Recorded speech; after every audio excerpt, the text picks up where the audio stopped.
Estamos también con Cristian Valenzuela, director de Ideas Republicanas, militante del Partido Republicano. ¿Cómo estás, Cristian? Buen día.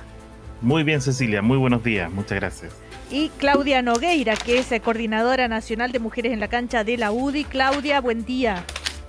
Muy buen día, Cecilia, a todo el panel y por supuesto a todos los auditores de la Radio Cooperativa en este primer café de la mañana. Bueno, y Constanza Schoenhout, que es militante de Convergencia Social del Frente Amplio, está ya terminando de hacer los últimos retoques técnicos para poder estar conectadas con nosotros. Ya se va a integrar. Yo quisiera partir por el tema de lo que está pasando en la Araucanía. Recordemos que el gobierno anunció ayer la conformación del comité Wallmapu, liderado por el presidente. Dijo: tenemos claro que hay una deuda pendiente. La instancia, este comité Wallmapu, tendrá el mismo rango que el comité del COVID-19. O sea, le van a dar muchísima importancia. ¿Y por qué quiero partir con esto? Porque continúan, ¿no es cierto?, los problemas allá en el sur. Recién escuchábamos de nuevo un incendio de 2 viviendas si no hay un mensaje al ministro de Justicia diciéndole que si no hay solución habrá huaychán, que es decir, guerra.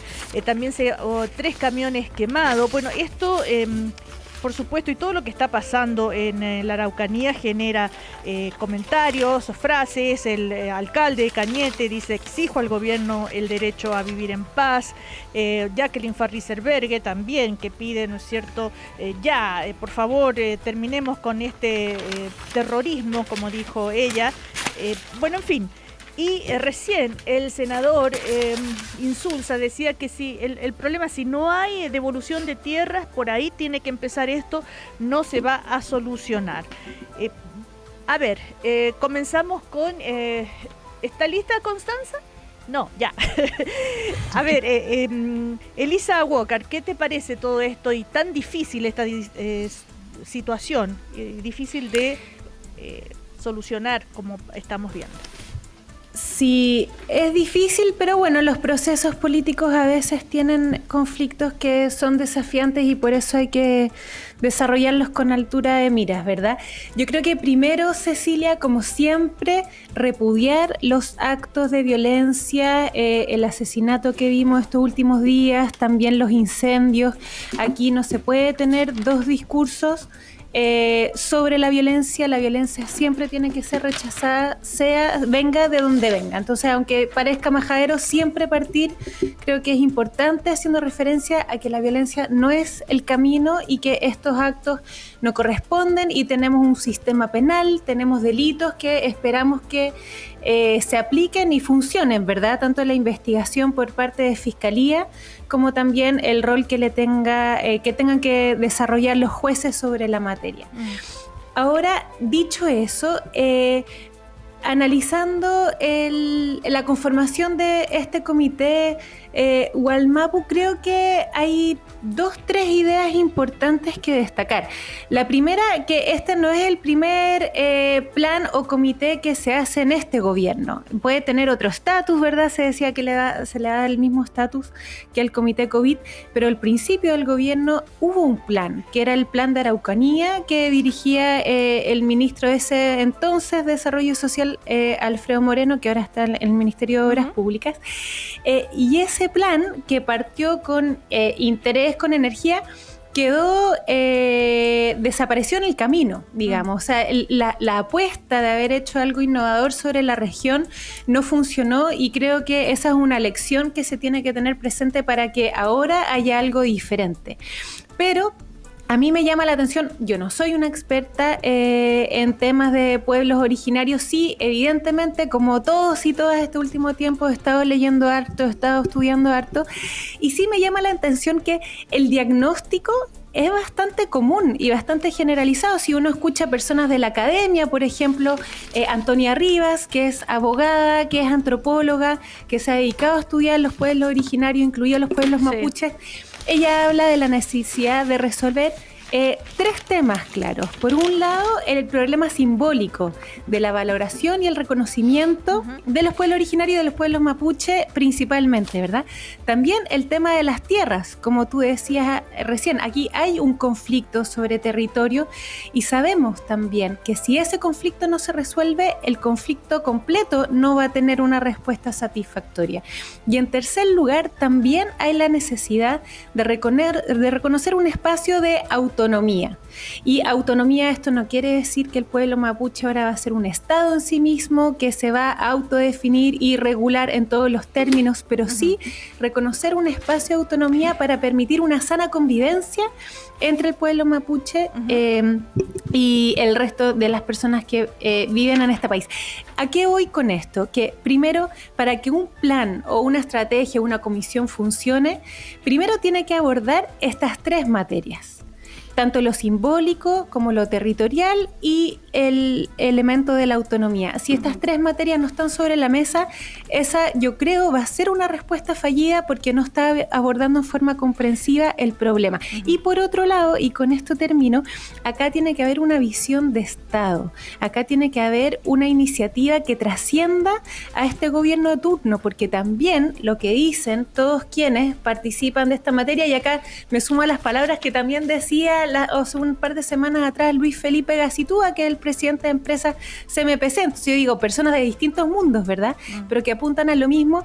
Aquí hay una deuda histórica con el pueblo mapuche y se tiene que resolver con una mirada de largo plazo. Entonces, en esta comisión no solo tiene que haber presencia del gobierno, tiene que haber presencia de todos los actores políticos o también personas que representan al Estado más que al gobierno para poder dar una respuesta sobre la materia. Y lamentablemente este gobierno tiende, no siempre, ¿verdad?, pero tiende a hacer comisiones o grupos que no necesariamente integran a todos los actores políticos. Entonces, si no está esta mirada de largo plazo que integra a todos los actores políticos y si no se incluyen todos estos elementos, es difícil que esto tenga éxito y necesitamos que tenga éxito. Ahora, a propósito de la conformación de este comité Gualmapu, que sorprendió a todos, ¿no es cierto? ¿Qué dijo la ministra de Desarrollo Social? Que es para poder enfrentar de manera integral todo el trabajo que estuvo materializado en el Gran Acuerdo por la Paz y el Desarrollo de la Araucanía, que el presidente lanzó en la novena región, como bien lo decías, en el año 2018, ¿no es cierto? Y también nos interesa avanzar en la conversación y la concreción de una protección para quienes han sido víctimas de la violencia rural en la Araucanía. O sea que la instancia abordará temas también de seguridad y orden público. El hecho de que se conforme este comité Gualmapu es una señal para ustedes muy importante. ¿Qué dices tú, Claudia Nogueira? Sí, bueno, primero antes de comentarte eso, quiero mandar y un cariño enorme y toda mi solidaridad a la familia de Moisés Orellana, un joven de 21 años que murió por un escopetazo a manos de personas que habían incendiado cabañas, a manos de terroristas que habían incendiado unas cabañas en Cañete, y esos actos estaban conectados unos con otros. Hoy día veo en los medios de comunicación la declaración de la madre. Lamentable que sigan ocurriendo hechos que ya no solo están en el orden del incendio y el ataque de bienes materiales, sino también de vidas humanas. Y eso es tremendamente doloroso.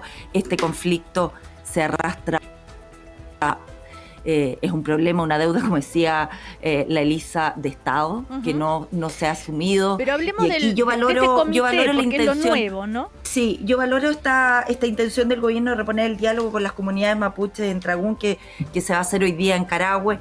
Me llama la atención que tenga detractores. El Consejo de Loncos Autónomos de la Araucanía y autoridades ancestrales de las comunidades indígenas de Purén, Imperial, Galvarino, creo, han manifestado que la cita no tiene el apoyo transversal del pueblo mapuche. Yo la verdad que eso invitaría a todos los actores políticos relevantes, no solo de la zona de la Araucanía y de la provincia de Arauco, sino también de todo Chile, a hacer un llamado. Esto va a caminar, va a ver la luz de alguna manera, si es que todas las fuerzas políticas y sociales se ponen de acuerdo, intentan a través del diálogo el poder llegar a un acuerdo, pero también con la misma fuerza creo que la violencia desatada, la violencia que tiene a la Araucanía, por cierto, zona que conozco bastante cerca, con una depresión ya no solamente moral, sino que patrimonial. Es tremendo. Ahora, o sea, constatar lo que ocurre, siempre todo el mundo lo coincide, ¿no? Del problema. El tema difícil son las soluciones, ¿verdad?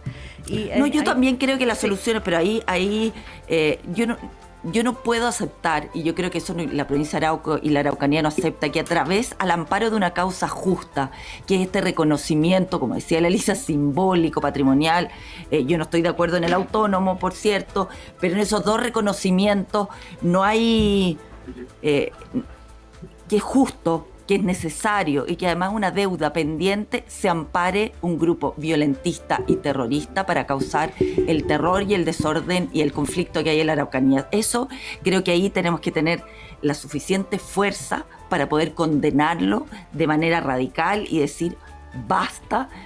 Ahí tiene un problema también de inteligencia. No hay la suficiente inteligencia para determinar y aislar estos grupos subversivos. Bueno, aquí tenemos un problema endémico y un problema bien amplio y extenso de por qué no se ha podido abordar de una vez por todas este conflicto que tiene esta zona bien devastada. El alcalde de Cañete, de hecho, ha dicho que exige al gobierno, ¿no es cierto?, que esto se solucione. Y hablando de los recursos, dijo, Carabineros tiene 4 vehículos, de los cuales 2 están operativos al 100%.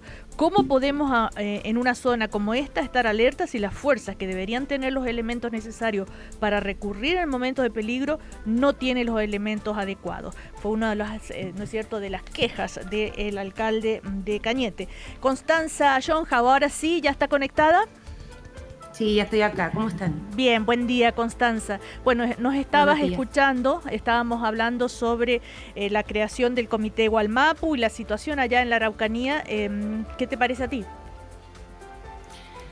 Bueno, sobre el Comité Gualmapu, primero decir que efectivamente yo la he estado escuchando y creo que hay un consenso general en que el problema de fondo detrás de lo que ocurre en la Araucanía Gualmapu tiene que ver con este conflicto histórico que existe desde que Chile es Chile, y en ese sentido efectivamente hay que abrirse a una solución política que tiene que ver con el diálogo entre pueblos, que tiene que ver con el diálogo entre autoridades de los distintos pueblos, y para ese fin yo creo que efectivamente hay que desearle lo mejor, digamos, al Comité Gualmapu. Sin embargo, yo veo algunas falencias y que la hemos conversado con anterioridad y creo que también han sido planteadas por diversas actorías, sobre todo representantes del pueblo mapuche, quien yo creo que es a los que más tenemos que saber escuchar, y que tiene que ver primero con un aspecto de confianza. En primer lugar, me parece que en términos de generar confianza, sobre todo cuando están tan quebradas entre el pueblo mapuche y el Estado chileno, es necesario, digamos, partir un poquito más desde abajo y no poner la carreta delante de los bueyes. Yo hubiese preferido quizás antes de anunciar, digamos, que hay un comité que además está compuesto únicamente por ministros de Estado, que hubiese sido, digamos, que se hubiese comenzado previamente, digamos, una conversación más transversal también con las actorías que están relacionadas, porque yo también comparto la idea de que si vamos a llegar la posibilidad de llegar a una solución política respecto de el reconocimiento del pueblo mapuche, esto significa también una política de Estado, y una política de Estado requiere que las distintas actorías sociales y políticas estén representadas. Por tanto, yo creo que ahí hay una falencia, es necesario, digamos, recomponerla para efectos de que efectivamente estemos tomando iniciativas que vayan en la dirección correcta. Cristian Valenzuela. Sí, bueno, yo no estoy en ese consenso del que habla Constanza, porque yo creo que aquí no hay que confundir los planos. Por un lado tenemos un desafío histórico con nuestros pueblos originarios de muchos problemas sociales, culturales que hay que reconocer y adaptar. Pero por otro lado tenemos un problema de terrorismo y eso hay que decirlo con todas sus letras, algo que el fiscal nacional ha negado, algo que vemos todos los días en lo que pasa. Entonces yo, por supuesto, valoro, entiendo el rol que puede tener este comité, entiendo los desafíos que se plantean, pero mi problema de fondo es que cuál tiene que ser la prioridad de la urgencia. Y la prioridad de la urgencia tiene que ser en los hechos que estamos viviendo todos los días y que no tienen que ver, al menos desde mi punto de vista, con los mapuches o los no mapuches. Aquí hay personas que deliberadamente están realizando acciones de violencia grave, están realizando acciones de terrorismo que afectan no solo bienes, no solo la paz social, afectan también vidas, como hemos visto en los últimos días. Entonces, a mí lo que me impacta es que en vez de hablar de este comité para solucionar problemas que se arrastran desde hace mucho tiempo, no tengamos un comité hoy funcionando de manera urgente para resolver y atacar estos problemas que estamos viendo hoy en día. Ese es el problema más grave. Y yo lo pongo siempre este caso como ejemplo. Si en Santiago de Chile, para no singularizar ninguna comuna, anoche hubiera sido asesinado un joven de 21 años dentro de su auto que estaba con unos amigos, producto de un grupo de encapuchados que venían en 2 vehículos que se bajan, lo amenazan a tiro de escopeta, hoy día Santiago estaría en toque de queda diario, estaría con los militares y los carabineros persiguiendo a estos delincuentes hasta el cansancio, estaría con el presidente de la República en la calle exigiendo justicia, porque cuando esto pasa a la Araucanía se ha normalizado la quema de escuelas, se ha normalizado la quema de camiones, se ha normalizado las amenazas a las personas y a las propiedades de esas personas. Y eso es lo inaceptable y eso es lo urgente que hay que resolver. Pero ¿cómo te imaginas tú, Cristian? Pues el ministro del Interior dijo que son grupos organizados que buscan aterrorizar. O sea, además dijo que esta violencia se ha acrecentado porque tenemos a personas condenadas y detenidas. Y reiteró una vez más que en Chile no hay presos políticos. Pero, Cristian Valenzuela, ¿cómo te imaginas tú una solución para esto que estás describiendo ahora, el problema de la violencia? Es que yo creo que el alcalde apunta a un punto central que tiene que ver con las capacidades que existen hoy en día. Nosotros siempre hemos hablado de reforzar desde el Partido Republicano con refuerzos militares para efectos de cuidar las propiedades y permitir que Carabineros investigue, que la Policía de Investigaciones investigue, persiga y sancione. Ese es un problema que, hoy día estamos, producto de la pandemia, en un estado de catástrofe. Hoy día en todo el país rige un toque de queda a partir de las 11 de la noche. Y parece que a los terroristas no les llegó esa notificación, porque todas las noches, y esto no es una exageración, todas las noches se quema algo, todas las noches están atacando a personas, atacando a una niña el otro día en un camión, sí.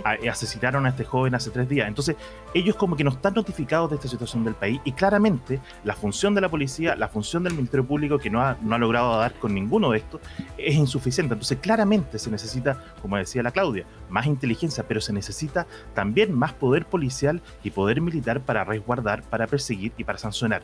No es posible que en un país donde supuestamente rige el Estado de Derecho, grupos de encapuchados con armas cortas, largas, con vehículos, ¿y por qué con crees tú poder que el de gobierno fuego, no puedan actúa pasearse, de esa manera? Solo para terminar, puedan pasearse Sí. libremente por las calles de nuestro país, por las avenidas de nuestro país, y nadie se indigne y nadie se impacte por esto? Bueno. ¿Por qué el gobierno? Yo creo que el gobierno, pero también no es un problema solo del gobierno, es un problema del Estado. Cuando los actores políticos Bueno, pero en este momento normalizan estas situaciones. el Estado, el Estado tiene como autoridad a este gobierno, entonces Sí, en particular, Cecilia, como pero el eres tu gobierno sector, también necesita de herramientas. Ya, ¿y Ya cuáles vimos son que esas? el tema de la agenda legislativa que fue puesta por el tema de los camioneros como urgente, ¿cuántos proyectos de esos 13 avanzaron en las últimas 3 semanas? ¿tú Ninguno. crees que eso sería No la avanzó solución? ninguno, no se discutió. No es la solución completa, pero es el primer paso para esa solución. Si no está en las herramientas de la inteligencia, si los terroristas no se sienten amenazados por las sanciones que pueden recibir y que pueden ser capturados, van a seguir haciendo lo que quieran en este país. Bueno, Cecilia. Oye, sí, Ceci, Constanza. Acá Elisa. Ah, Vamos a Elisa. estar como la semana pasada, sí. Ya nos vamos a acostumbrar a las distintas voces en este panel. Sí, gracias, Cecilia. 2 cosas. La primera es que un proceso político y social bien dirigido y exitoso da una respuesta a la violencia, porque lo que permite es aislar estos hechos de violencia. Entonces acá hay que caminar y mascar chicle al mismo tiempo, no hay que elegir, y a veces nos presentan estos conflictos como una paradoja: o te haces cargo de la violencia o tú das una respuesta al pueblo mapuche. Acá hay una situación compleja que necesita una mirada comprensiva del fenómeno, y obviamente a la violencia hay que dar una respuesta, y nosotros tenemos un sistema penal y tenemos delitos y eso se tiene que investigar, y no es que en Chile no pase nada. O sea, tenemos el caso de Celestino Córdoba, que fue condenado por actos de violencia en la Araucanía. No se le aplicó la ley de terrorismo, se le aplicó el sistema penal simple, digamos, entre comillas. Entonces aquí no es que la Araucanía sea una tierra de nadie, pero sí existen situaciones de violencia que obviamente nos llaman la atención, que tenemos que rechazar y que se tienen que investigar. Pero limitar la discusión a la violencia o decir aquí lo urgente es la violencia es que no va a resolver el problema de fondo. Entonces el sistema penal tiene que funcionar, sin duda que tiene que funcionar, pero si no nos hacemos cargo del problema de fondo, aquí no vamos a avanzar. Y la mirada política aísla la violencia, tiene una respuesta para eso también. Claudia. Sí, yo creo ahí, Elisa, que estás un poco, por no decir que ahí no es como lo manifiestas tú, es bastante más que problema algunos hechos de violencia. O sea, aquí se arrastra por décadas. Yo viví mi infancia, soy de la Araucanía, esto no es un problema de ahora, es un problema de siempre. Se ha acrecentado la violencia y hay grupos y hay miradas en que esta violencia se ve con complacencia. ¿Por qué? Porque existe detrás una causa que es justa, necesaria, y por lo tanto esta violencia es consecuencia del abandono, de la sumisión de un pueblo, cosa que es una mirada tremendamente errada. Yo concuerdo con lo que dice en este caso Cristian, bueno, en la mayoría de los casos, Cristian Valenzuela, en el sentido de que esto es una mirada integral, pero no podemos desconocer y no podemos mirar para el lado en torno a asumir la violencia. Primero, no puede haber diálogo en medio de violencia desatada. El Estado de Chile tiene esta deuda. A mí me parece bien que el Estado de Chile la asuma a través de este comité Gualmapu en el que está integrado la Corte de Apelaciones de Temuco, que ya confirmó su asistencia, el presidente de la Cámara de Diputados, Diego Paulsen, que también va a asistir, y los ministros. Es el Estado que se haga cargo, sin duda, pero la responsabilidad que tenemos los que tienen voz para poder no solo condenar, sino también colaborar. No puede ser que el Comité del Lonco Autónomo de la Araucanía se reste y diga que no hay acuerdo transversal para el diálogo. Entonces, estamos con el diálogo, ¿con qué estamos para poder avanzar? La violencia tiene que mirarse, no son hechos, algunos hechos de violencia. Hay quema todos los días. Hay un Estado que no funciona, Elisa, un Estado que no existe, el Estado de Derecho en la Araucanía. Y esa es como decía Cristian, si esto ocurriera en Providencia, en Santiago, o en la Florida, en Santiago, aquí se incendiaría la región metropolitana. Pero no ocurre ni en la Araucanía ni en la provincia de Arauco. Entonces, hoy día esto está visibilizado desde hace mucho tiempo, pero hay que tener una mirada sin matiz aquí, en el sentido de asumir que la violencia tiene que superarse, y tiene que superarse con herramientas. La ley es incomprensible que aunque diga si es suficiente o es lo único, Cecilia, no, sin duda no es lo único, pero la legislación, la idea de aumentar las penas y legislar sobre el robo de madera era algo que era significativo para ir avanzando en evitar que todos los días haya quemas de madera, y en el Parlamento no hubo, en la oposición no hubo votos para aprobar esa ley. Entonces, bueno, algo está pasando en que por un lado viene el discurso, pero en los actos no se condice con la intención de superar este conflicto, no solamente por la vía del diálogo, sino también por la vía de la acción, superar la violencia. Justamente la presidenta de tu partido, Claudia, Jacqueline Van Rysselberghe, lo repito, habló de que terminar con esta barbarie terrorista y llama a la oposición a avanzar en la tramitación de las leyes estas que tú estás haciendo referencia. Vamos a ir a comerciales. Y Arboe dijo que estaba secuestrada por los violentistas en la zona. Así es. Vamos a comerciales, a la vuelta seguimos con otros temas. Me gustaría que hablemos sobre la violencia contra la mujer, esta encuesta que da cifras horrorosas, y además acaba de suceder otro femicidio. A la vuelta seguimos entonces con Elisa Walker, Cristian Valenzuela, Claudia Nogueira y Constanza Schoenhout.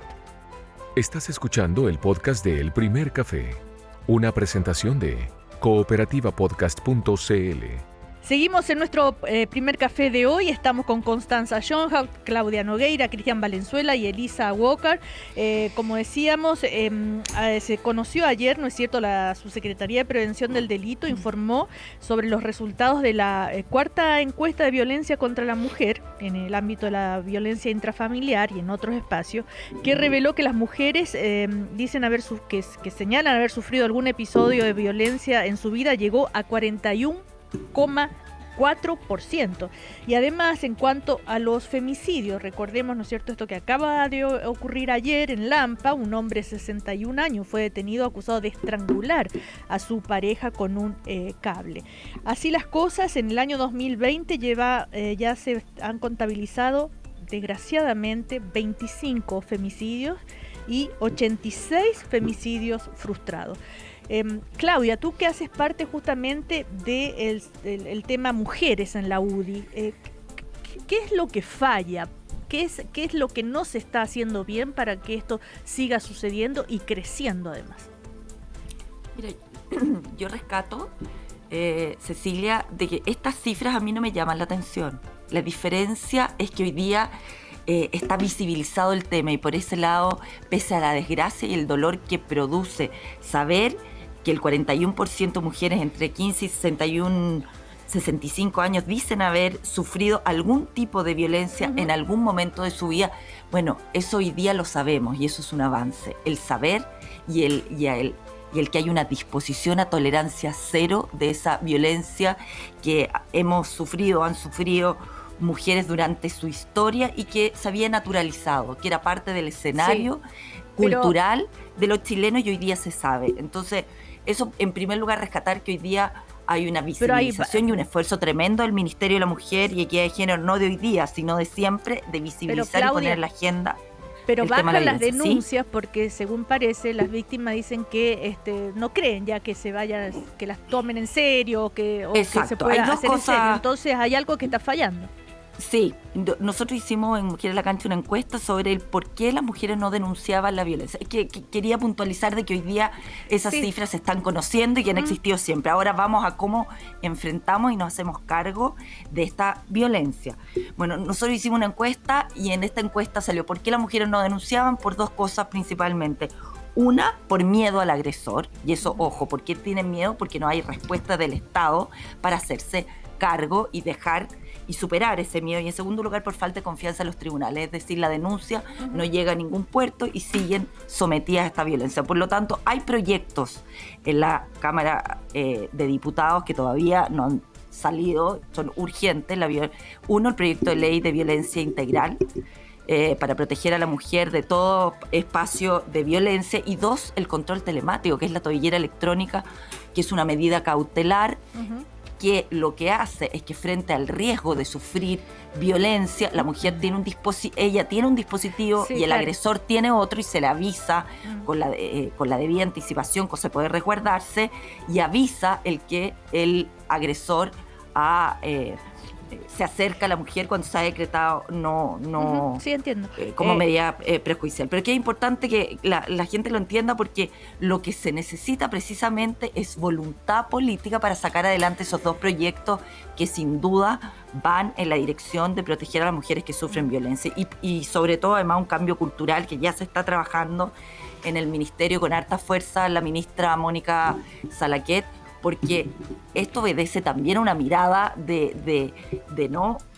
entender que la violencia es violencia, venga de donde venga, y de no entender que la dignidad humana pasa precisamente por resguardarla y por respetar a los seres humanos, independientes si sean hombre o mujer. Claro. Entonces, ahí hay un cambio que desde la primera infancia deben Claudia, los colegios, los liceos intensificar. A ver que tengan espacio todos para poder... Perdón, ya. Sí. El tema es, a propósito del cambio cultural, tenemos el caso de este jugador de Colo-Colo, Valencia, Leo Valencia, que ha generado polémica y porque su expareja acusa, ¿no es cierto?, que ha sido víctima de violencia por parte de él, y se le pide a Colo-Colo que lo retire. Bueno, Colo-Colo no lo ha convocado ahora, pero no sabemos por qué, si es porque cree que está jugando mal o por este tema. Pero lo pongo como ejemplo desde el punto de vista de las señales a nivel del cambio social. Yo quería preguntarle a Cristian, ¿qué le pasa a los hombres? ¿Por qué tanto femicidio? ¿Por qué tanta violencia, crees tú? A ver, yo también me sumo a lo que decía Claudia, Sí, claro. de entender que tenemos encuestas que nos hablan de este cambio, de reconocer una realidad que es muy dura, que es totalmente condenable y lamentable. Yo sí creo que aquí hay un problema muy grave, y lo hemos visto no solo en casos de violencia contra la mujer o violencia intrafamiliar, también lo hemos visto en los casos de abusos de menores y cosas así, que falta una acción más decidida del Estado y de la sociedad en conjunto de intervenir antes, o de que los instrumentos que existen y que nos dan estas alertas no son suficientemente tomados en cuenta y atacados a tiempo. O sea, muchos de estos femicidios, muchas de estas agresiones, de estos abusos, se podrían evitar si el Estado cumpliera su rol. Yo creo que ahí hay que poner el foco. No solo en entender el fenómeno que existe y que claramente estas encuestas lo demuestran, pero aquí faltan herramientas para hacer efectivas ciertas sanciones, ciertas prevenciones, que no se queden en puras declaraciones al final de los organismos auxiliares de justicia que terminan. Sí. Es que como Partido Republicano tengo la curiosidad, porque al menos yo no lo he leído, pero he escuchado. ¿Cuál es la postura del Partido Republicano en este tema? ¿En qué tema? ¿En esto de la violencia contra la mujer?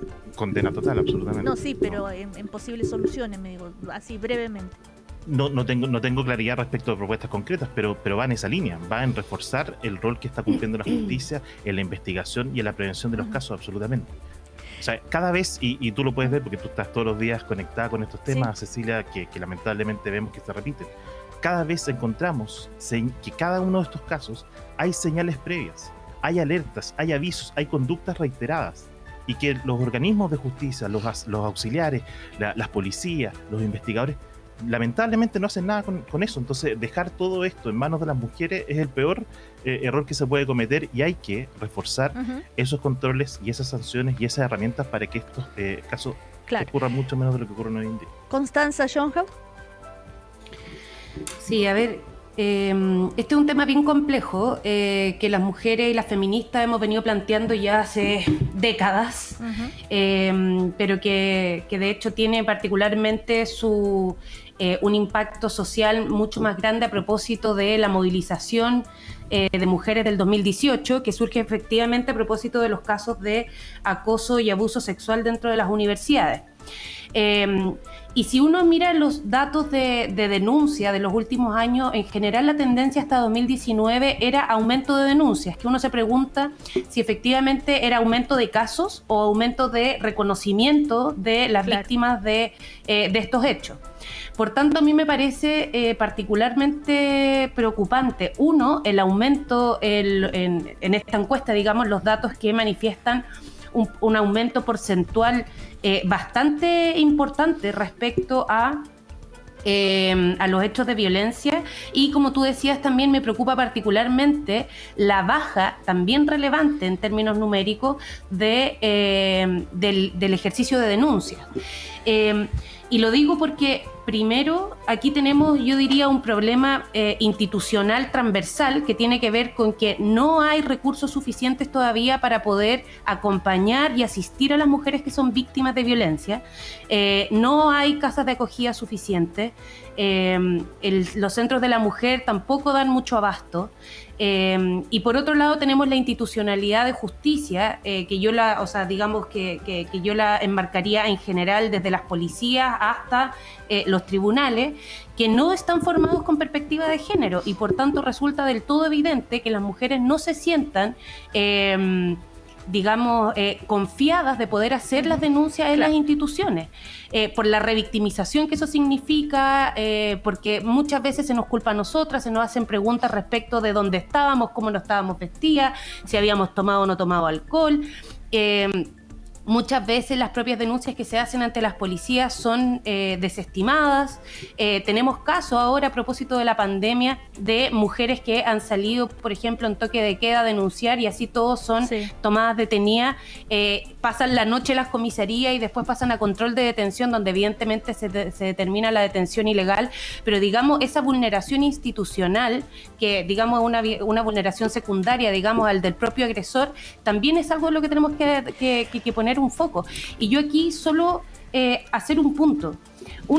Primero tenemos que mejorar el sistema judicial y aquí significa que las policías, hasta los auxiliares de justicia, tienen que ser fundamentalmente formados en materia de derechos humanos y justicia de género para que puedan efectivamente ser garantías para las mujeres. Pero segundo, necesitamos una política de Estado particularmente referida a prevención. Y en materia de prevención es donde yo creo que estamos más al debe, porque lamentablemente requiere recursos. Y para que hayan recursos requiere voluntad del Ejecutivo, de los ejecutivos. No le voy a echar la culpa simplemente a este gobierno, sino, digamos, esto es una deuda pendiente de digamos, toda la democracia. Pero necesitamos poner recursos en prevención y eso supone no solo, digamos, en materia de educación sexual integral, que también hay un proyecto de ley que está tramitándose, regulación respecto de la publicidad sexista y, por cierto, digamos, una acción efectiva por parte de todos los órganos del Estado que esté previniendo constantemente la violencia para que efectivamente tengamos un cambio cultural. Los cambios culturales no ocurren solo por las declaraciones, sino por las acciones concretas que tomemos y yo creo que ahí estamos al debe y vamos a seguir, digamos, trabajando en esa dirección para que pueda avanzarse, porque aquí lo que estamos viendo es que, bueno, las mujeres nos están matando. Constanza, a propósito de Leo Valencia, tú que eres colocolina. Yo soy colocolina y me sumo también a todas las mujeres colocolinas que hemos planteado en todos los tonos que un club que, digamos, con los valores que representa Colo-Colo no puede tener dentro de sus filas y jugando a una persona que tiene este nivel de denuncia, y creemos que efectivamente el club tiene que tomar medidas en esta dimensión y no podemos permitirnos simplemente, digamos, tener en la cancha a jugadores que violentan a mujeres, y yo creo que ahí hay cuestiones valóricas también respecto a Colo-Colo que hay que poner sobre la mesa. Elisa. Cecilia. Sí, mira, el tema lo conozco bien porque yo integro la mesa COVID Mujer que armó la ministra Mónica Salaquet y aprovecho de felicitar esa iniciativa, y yo justamente integro la mesa de violencia y salud. Entonces, hay varias cosas interesantes y dramáticas de esta encuesta. La primera se hizo el 2012, estamos a 2020 y aumentó en un 10%, en 10 puntos porcentuales, las mujeres que dicen que han sido víctimas de violencia. Entonces, ahí la pregunta es, ¿por qué aumentó esos 10 puntos? ¿Es que hay más mujeres que están siendo víctimas? Yo creo que hay dos respuestas posibles. Hay una, antes lo que tú asumías como un trato normal, naturalizado, ahora le pones el nombre de violencia. Antes nos costaba hablar de violencia y nos costaba darle esa etiqueta a conductas que normalizábamos dentro del interior de la familia. Y por otro lado, antes nos costaba a las mujeres decir somos víctimas también de violencia. Entonces ahora esto es un drama nacional, pero hay una cultura que se ha ido transformando y yo creo que ha abierto esta conversación en niveles que antes eran imposibles de imaginar. Y entonces la violencia es un problema generalizado, pero tenemos un problema puntual con la pandemia, porque la pandemia agudizó la violencia y, como bien han dicho, disminuyó las denuncias. Como decía Constanza, las denuncias estaban en el alza, pero llegó la pandemia y perdimos un 20% de las denuncias que hacían las mujeres. O sea, hay un 20% de las mujeres que antes hacía denuncias y ahora decidió quedarse en sus casas. Y acá hay que recuperar ese 20%, hay que tener políticas de prevención y protección, pero también hay que ir a recuperar a ese 20% de mujeres que ya no están haciendo denuncias, porque a las mujeres les cuesta hacer denuncia, no es fácil. Hay una idea de que ahora cualquier mujer da denuncia de violencia intrafamiliar. Esto es un proceso duro, es un proceso complejo que demora varios años, en promedio se dice 7 años. Entonces, ¿por qué perdimos a esas mujeres? ¿Por qué perdimos a ese 20%? Y ahí también hay hartas respuestas que desde la mesa Violencia y Salud de la mesa COVID Mujeres dimos ideas para superarlo. Primero las perdimos porque con la cuarentena y el encerramiento pareció que nadie puede salir de sus casas. Y se transmitió la idea, consciente o inconscientemente, de que una mujer, si es víctima de violencia dentro de su casa, se tiene que quedar en su casa porque la prioridad es la pandemia. Y ahí hay que hacer un trabajo comunicacional muy fuerte. Y ya destaco que en algunos de los puntos de prensa que ha hecho el ministro de Salud cuando habla de las cifras generales sobre pandemia, dice, da lo mismo el paso a paso, en qué fase está tu comuna, si tú eres víctima de violencia intrafamiliar, tú puedes salir a tu casa. Y esto yo aprovecho también este espacio para hacer este llamado. Si una mujer es víctima de violencia intrafamiliar, no necesita un permiso especial. Ella puede salir de su casa, ella puede ir a Carabineros, a la PDI, a la Fiscalía, a hacer una denuncia, porque aquí la prioridad es su vida.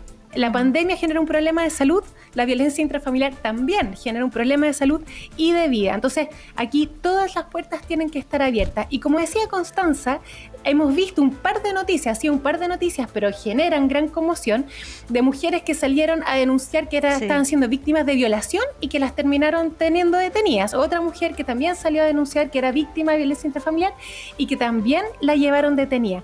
Y aunque sea un par de casos, eso genera la sensación de que aquí tú te tienes que quedar en tu casa porque nadie te va a escuchar. Entonces, eso hay que cambiar.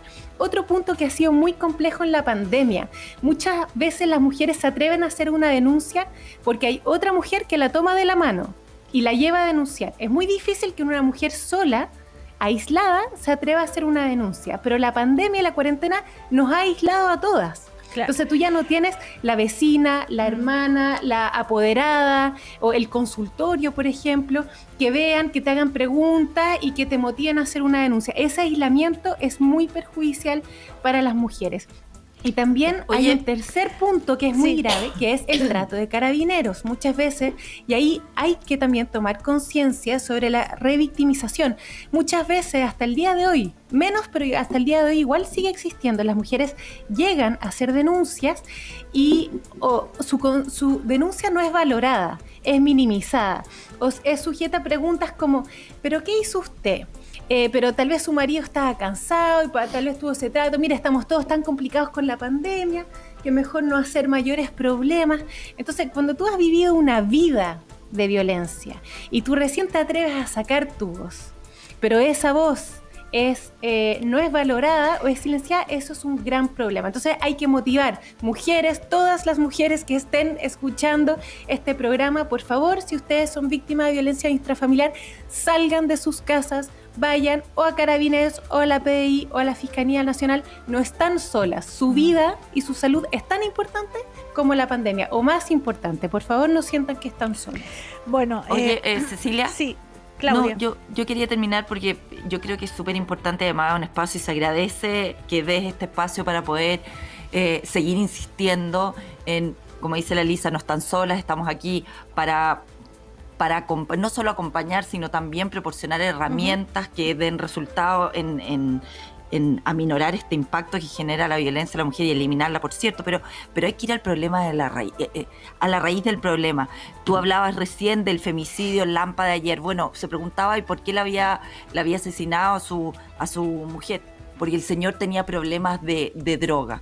¿Qué pasa con esos problemas? El abuso de alcohol, las drogas, los problemas psicológicos que dan cuenta de una sociedad que tiene problemas y de que hemos cerrado los ojos con respecto a enfrentar estos problemas por un lado. Y por el otro, yo creo que hay suficientes casas de acogida, Constanza, Oficina de la Mujer, tenemos Ministerio de la Mujer, tenemos todos los dispositivos, pero no están funcionando, no conversan entre ellos, y aquí creo que la prevención, como dices tú, estamos de acuerdo todos, es fundamental, pero también la operatividad.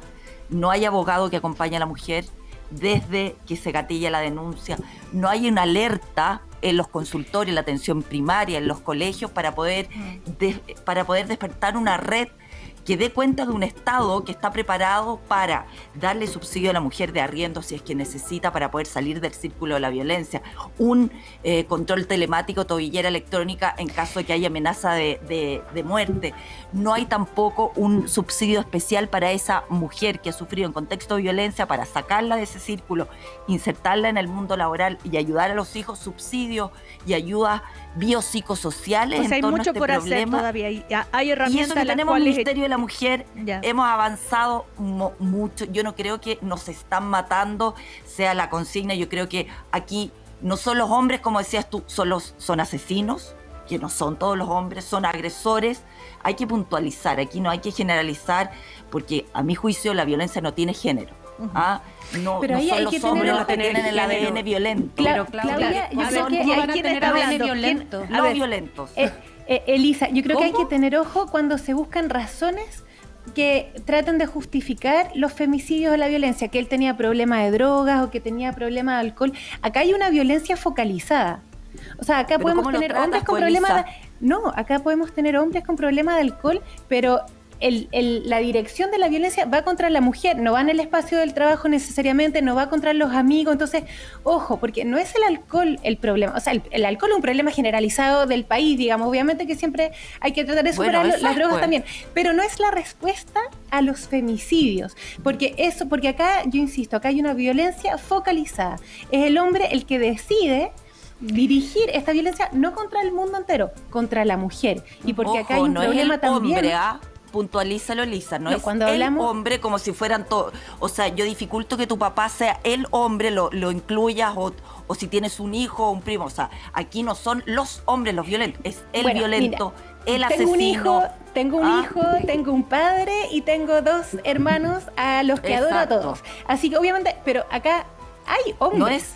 No es el, mira, eso sí, a ver, puntualiza. Claudia, Hay deja ser terminar humano, porque ¿qué? cuando hablamos de violencia intrafamiliar, Elisa, hay sí. que hablar de los hombres y hay que hablar de que las principales víctimas son las mujeres, porque a veces se tiende a neutralizar esto. No, es que la víctima puede ser un hombre o una mujer, o el victimario un hombre o una mujer, entonces ¿por qué vamos a hablar de los hombres? Si no hablamos de los hombres, no entendemos el fenómeno, porque aquí los victimarios, los principales, no son los únicos, obviamente, pero los principales, y en su gran mayoría, son los hombres. Y en la violencia intrafamiliar, las principales víctimas son las mujeres. Entonces, para entender el fenómeno, tenemos que hablar de hombres y tenemos que hablar de las mujeres. Obviamente, siempre haciendo la advertencia de que pueden haber casos en que sea una mujer la victimaria o un hombre la víctima, pero esos son casos realmente aislados. El problema Ojo, dirigido no son es de aislados. hombres hacia mujeres. A ver, Elisa, y en el Claudia contexto Nogueira. de la violencia entre una pareja homosexual de 2 mujeres, si hay ojo con determinar que la pero, violencia es Claudia, violencia, estamos venga hablando- de donde venga.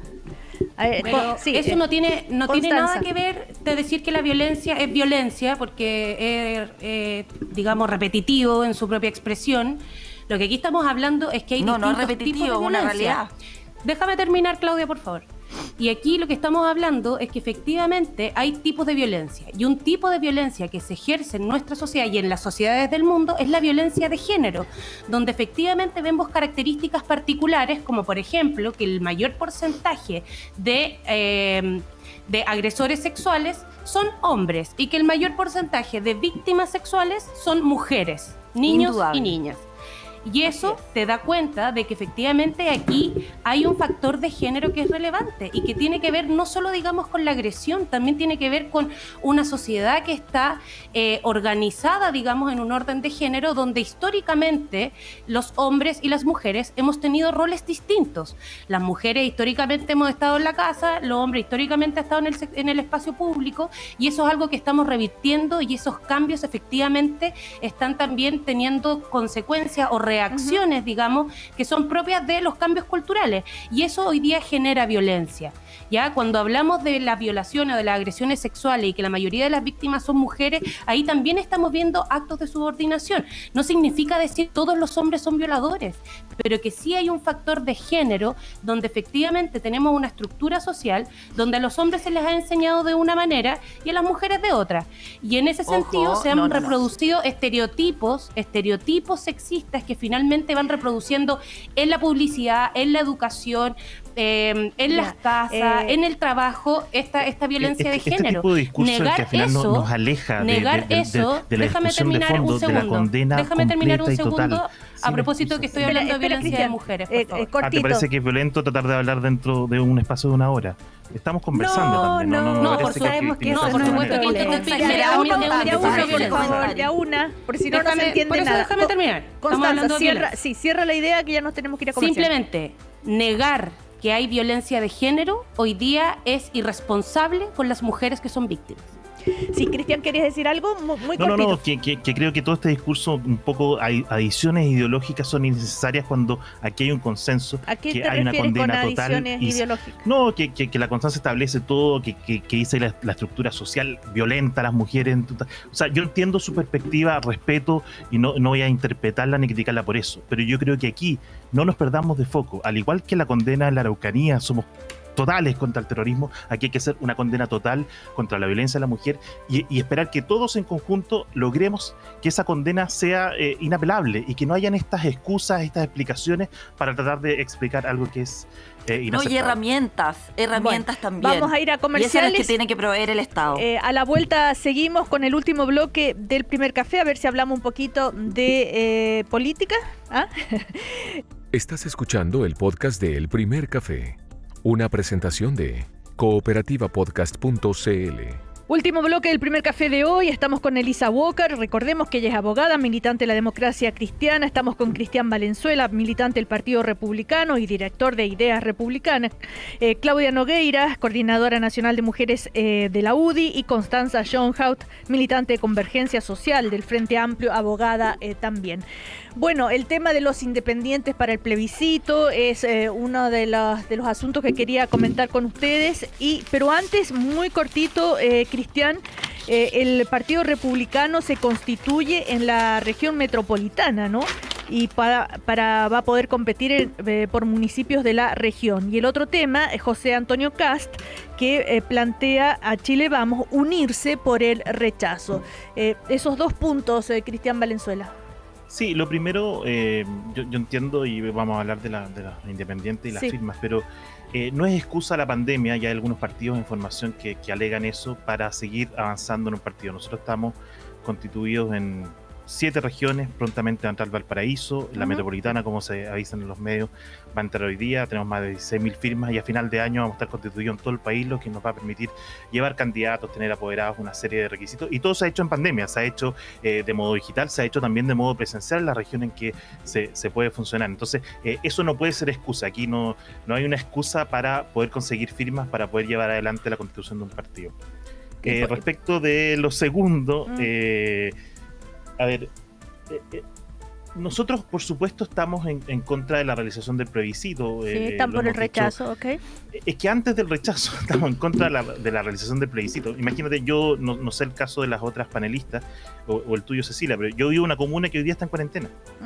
Yo vivo aquí al sur de Santiago, vivo en cuarentena, no puedo salir de mi casa si no es con permiso, por lo tanto no puedo hacer campaña, no puedo participar de actos de campaña, porque estoy impedido en la restricción, y el plebiscito está en menos de un mes, o en un poco más de un mes. ¿Tú estás porque se postergue?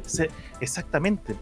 O sea, de partida, no sé, los adultos mayores, más de 2 millones de adultos mayores de 65 años, ¿quién sensatamente, en las condiciones en que estamos, puede hacer un llamado para que ellos vayan a votar el 25 de octubre? ¿Quién le asegura las condiciones sanitarias, de seguridad, de desplazamiento, las colas que van a haber producto de las medidas que se tienen que tomar? Es una reflexión racional. Independiente de esa reflexión, que obviamente no ha sido escuchada porque tanto el gobierno como los partidos políticos siguen con esta idea adelante, nosotros hacemos sí un llamado al rechazo porque creemos que claramente la opción del apruebo, la opción de abrir una discusión constitucional por 2 años no es lo más conveniente para el país. Pero esto de que ustedes le plantean a Chile Vamos unirse, ¿cómo ha resultado? Desde el Partido Republicano. Ahí se está trabajando, obviamente hay roces, hay distancias que se tienen que trabajar, pero yo creo que en lo que queda de campaña, si es que el plebiscito sigue en pie, las voces más sensatas en Chile Vamos, independiente de las preferencias presidenciales o políticas que existan, tienen que confluir a ese discurso más unitario respecto de la posición en el plebiscito. Claudia Nogueira de la UDI, no sé si estuviste tú escuchando la charla de Pablo Longueira, o su exposición, mejor dicho. Sí, y logró soy miembro de la comisión política a través de Mujeres en la Cancha, que tiene voz dentro de los órganos directivos del partido. ¿Ya? Sí, lo escuché. ¿Y? A ver, yo estoy muy contenta y lo dije en el programa pasado de que quiere incorporarse a dirigir al partido. Yo no estoy por el apruebo y no estoy por el apruebo porque creo, y eso también lo comentamos la vez pasada, sí, Cecilia, pero me refiero si Pablo Longueira entonces no logró convencer a nadie en la UDI para cambiar su postura del rechazo al apruebo. Yo creo que no. Ok. Para serte bien sincera, yo creo que aquí no y además nosotros como partido habíamos tomado una determinación en enero y una determinación reflexionada de por qué no, en estas condiciones, con este parlamento, con este clima de polarización, no era conveniente tener un proceso, y que el proceso de reforma que era necesaria, que era urgente, había que hacerla dentro de los canales institucionales, que era el Congreso Nacional, que representaba, además, después de la reforma del binominal, a todo el país y a sus diferencias y a su... Claro. Hemos hablado bastante del rechazo y el apruebo, y ya lo hicimos el programa pasado, efectivamente. Me gustaría que habláramos un poquito del problema de los independientes, justamente, porque, ¿verdad? Desde varios sectores se están quejando por las dificultades que les están poniendo a los independientes para poder, ¿no es cierto?, participar y elegir constituyentes, en fin. Entonces, me gustaría saber la mirada de ustedes, por ejemplo, Constanza, ¿qué dices tú? Yo creo que efectivamente hubo un avance importante al momento de legislar la paridad de género en la Convención Constitucional, y la participación de independientes. Que digamos no estaban, ninguna de las dos posibilidades estaba contemplada en la legislación vigente en materia de elección de diputados y diputadas, y creo que ahí hay un avance. Ahora, efectivamente, yo creo que hay que hacer eco respecto de las posiciones de los independientes que están planteando que efectivamente se puedan juntar las firmas que exige la ley, digamos, a través de firma electrónica, para que, atendiendo la situación de la pandemia, y creo que hay que darle la factibilidad para eso. Ahora, desde mi posición personal, que yo estoy por el apruebo, y estoy por el apruebo para efectos de cambiar la constitución vigente, cambiar la constitución, o el texto constitucional, más bien dicho, impuesto en dictadura, creo que es fundamental que hagamos un esfuerzo entre partidos políticos, digamos, que pretenden estos cambios, junto con los independientes y las independientes que quieren estos cambios, porque efectivamente el sistema electoral sanciona, digamos, la división, y en ese sentido, mientras mayor unidad tengamos, mayor capacidad tenemos de tener mayor representación en la Convención Constitucional. Elisa, ¿qué pasa con los independientes? O sea, por ejemplo, personas, ya sea, no sé, dirigentes sociales o personas que están académicos, lo que sea, que quieren participar y postularse a constituyentes, si no están avalados por un partido político, no lo pueden hacer. Entonces, y como independiente el cupo es muy poco. ¿Qué dices tú, Elisa? Sí, primero valorar las medidas que ya se han adoptado para promover la participación de los independientes. Pero ellos dicen que no es suficiente. Es que, claro, primero, hay que recordar que la elección de constituyentes tiene la lógica del sistema parlamentario, ¿verdad? De la elección de distritos, pero se hicieron adecuaciones para promover la participación de independientes, permitiéndoles que vayan todos en una lista única, y también que tengan que recolectar menos firmas para poder inscribirse. ¿Cuál fue el problema que pasó acá? No es las firmas, sino que es la pandemia, en el sentido de que, no es la cantidad de firmas, sino que la exigencia de tener que ir a presentar estas firmas ante notaría, obviamente con el encierro que tenemos, hace que todo esto se dificulte. Yo creo que es importante ahí dar facilidad. Yo creo que es importante la participación de independientes, pero también asegurar que ellos representen algo. Tampoco pueden ser solo voces individuales, ¿verdad? Y en ese sentido es importante que tengan que recolectar las firmas, pero también es importante, obviamente, modernizar el sistema. Y la verdad es que yo creo que el conflicto va más allá del problema de los independientes para inscribirse como candidatos ante el CERVEL. Yo creo que está muy relacionado con el problema que tenemos de las notarías en general. Pero ¿cómo solucionamos esto? O sea, ojalá que se permita poder inscribirse o recolectar las firmas a través de la firma electrónica. Yo creo que es importante modernizar la forma en que se cumple esta función de ser ministros de fe de algo, y la pandemia nos ha obligado a ser más creativos, a entender que las exigencias presenciales hoy en día no son suficientes para permitirnos participar en espacios públicos, porque además no sabemos cuánto tiempo va a durar esta pandemia. Yo creo que estamos todos apostando apostando a que llegue una vacuna y que volvamos al mundo anterior que teníamos antes, Cecilia. la verdad que tal vez el mundo va a cambiar y por eso es importante que se modernicen los sistemas de atención pública y eso incluye también los roles del ministro de Fe que hacen las notarías y por eso es importante dar una respuesta, pero yo creo que el problema incluso supera al asunto de los independientes. Y yo apruebo, siempre es claro. Es Sí, importante no, sí, eso Cecilia.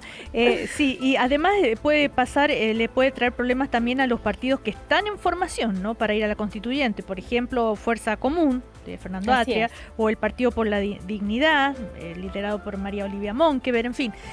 Sí, Cristian Valenzuela. Sí, no, es que yo ya me refería al tema de los partidos. Nosotros somos un partido que también estaba en formación, que nos pegó el estallido de violencia, Sí. la pandemia, en medio de esto, y logramos constituirnos sin problemas.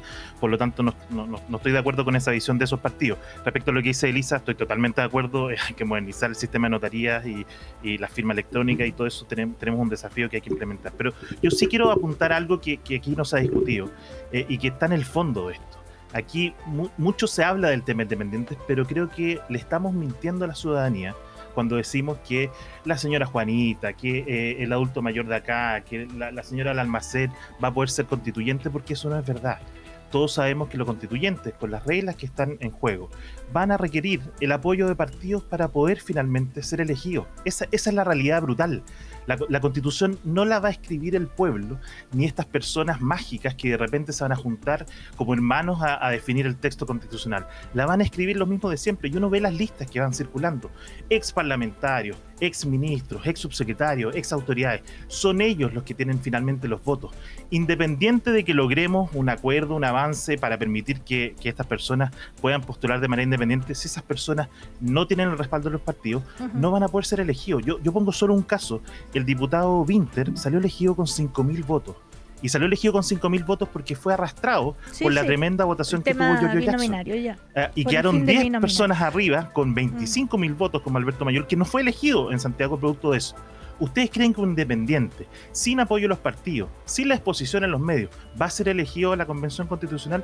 Eso no es verdad. Entonces, también hablemos del tema de fondo. Todas estas modificaciones, estas declaraciones son muy atractivas, bonitas, convocantes, pero la Constitución que pretenden escribir, la van a escribir los mismos de siempre y eso no va a poder ser cambiado por esta ley y Cecilia. por esta modificación. Sí, Oye, Ceci, Claudia, ¿puedo no- tomar la No, palabra? yo dos cosas. Claudia Nogueira. Primero, ya decirte efectivamente que aquí hay grandes mitos en el proceso constituyente y es necesario aclarárselo a la ciudadanía que quien va a escribir esta constitución no son las personas comunes y corrientes de la calle que van a O sea, ¿estás expresar de acuerdo este con lo sueño que de dice cómo Cristian? queremos construir Chile, sino que quienes la van a escribir son los partidos políticos. Y yo no encuentro malo de que sean ex parlamentarios o gente ya conocida, pero es necesario que la ciudadanía sepa eso.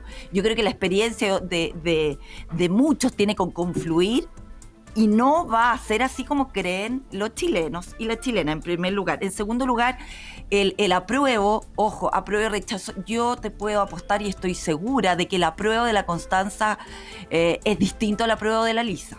A diferencia del Chile Vamos, en que el apruebo, el rechazo tiene un mismo unidad de propósito, que es no partir de cero. Todos los que aprueban o todos los que rechazan dentro del Chile Vamos, lo que quieren es no partir de cero. Entonces, también precisar los mitos en este proceso constituyente que uno dice, ya, aquí voy por el apruebo. ¿Y qué apruebo? ¿Qué es lo que quieres aprobar? ¿En qué dirección va tu apruebo? ¿Qué quieres mantener de esta Constitución o Claro, qué eso quieres es lo que se va a discutir, borrar ¿no? de esta? Entonces, al final, hay apruebos distintos en esta Constitución. Los que están sentados en este panel, te aseguro que es un apruebo distinto.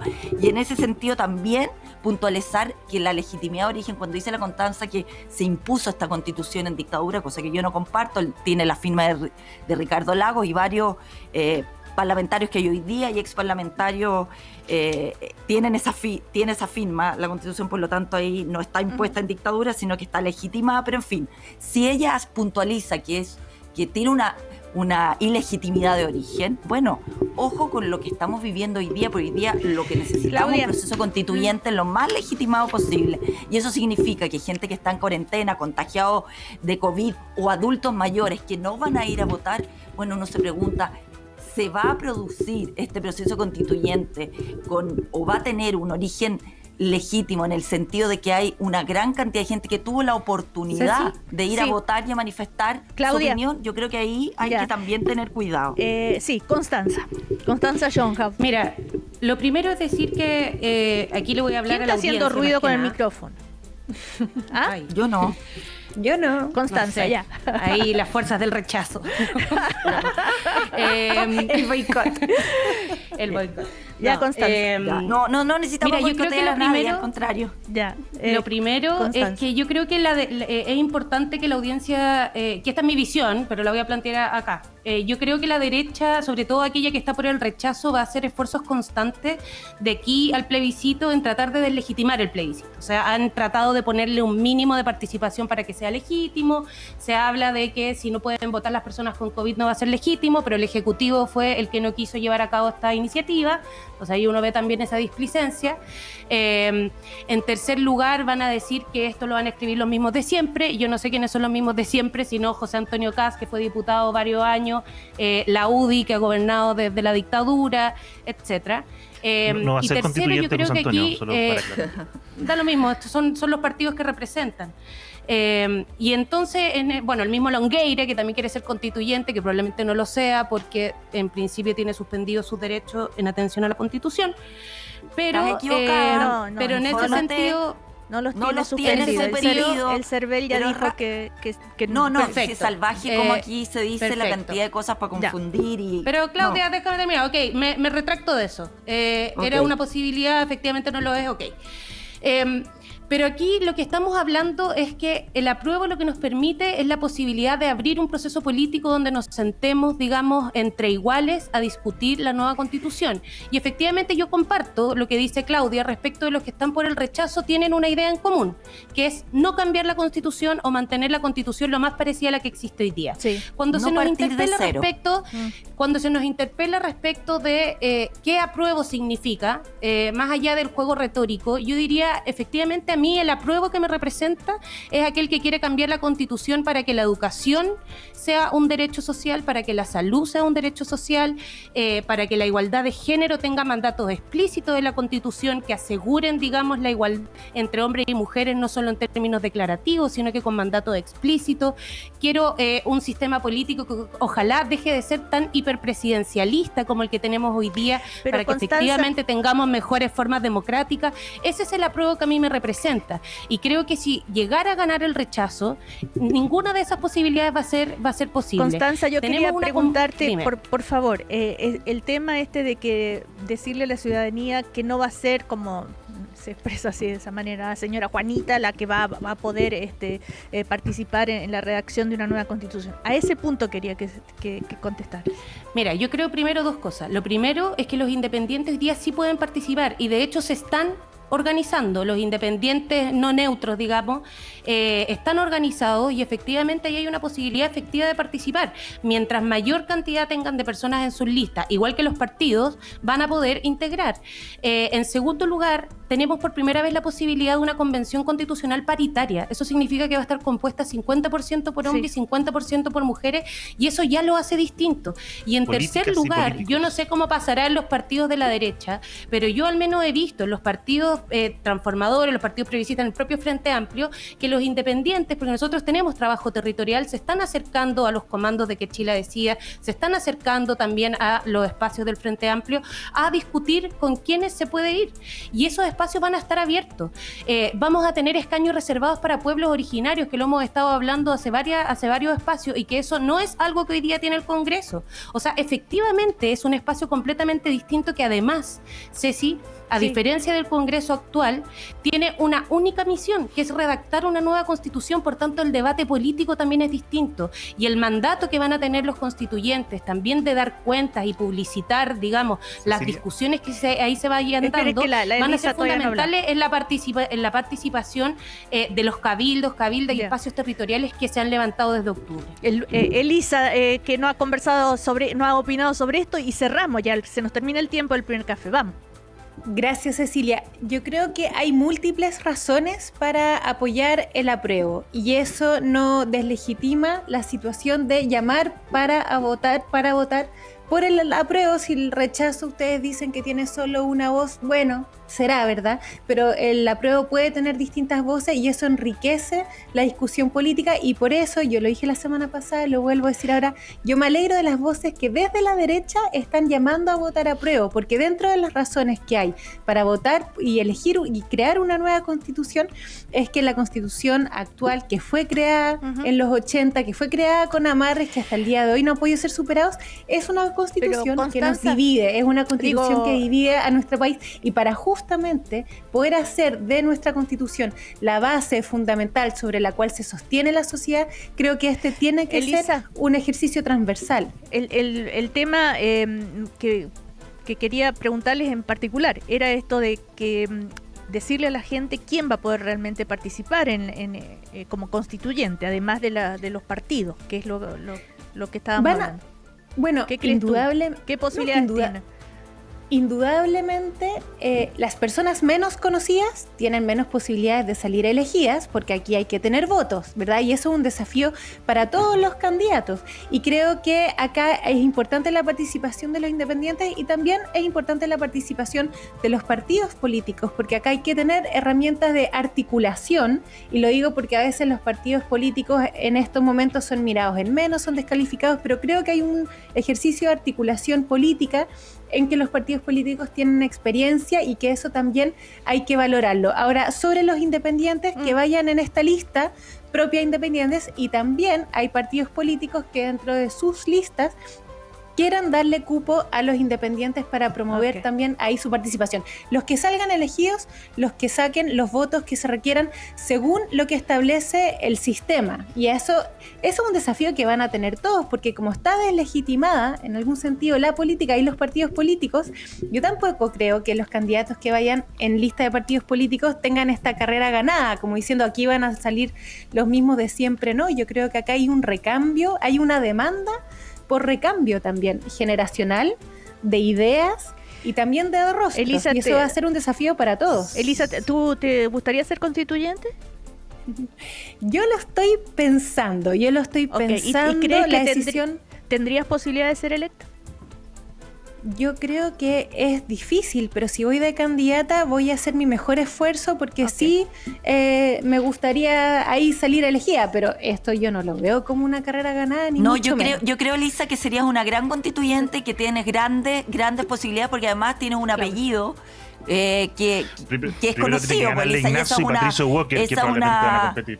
Una realidad, y además, oye, Ceci, exactamente, pero lo que sí, no, Cecilia, yo también. 30 segundos para cerrar. 20 segundos, Claudia, yo por también, favor. yo quería 20 decir segundos. que aquí la lógica con la que se va a elegir a los constituyentes, la misma lógica de los diputados, cómo se eligen los diputados, y lo otro que para los independientes, ¿qué es lo que necesitan para poder ser candidatos? Es que tienen que competir contra listas enteras de candidatos y ganarle a la suma total de todos aquellos de un partido político, de una coalición. Por lo tanto, se les hace muy difícil Cristian, a aquellos que Cecilia, los ciudadanos 10 segundos. sueñan con que 1. escriban la Constitución. Ya, Yo Cristian. estoy orgulloso de la Constitución que permitió el desarrollo de Chile en los últimos 30 años. No es una camisa de fuerza.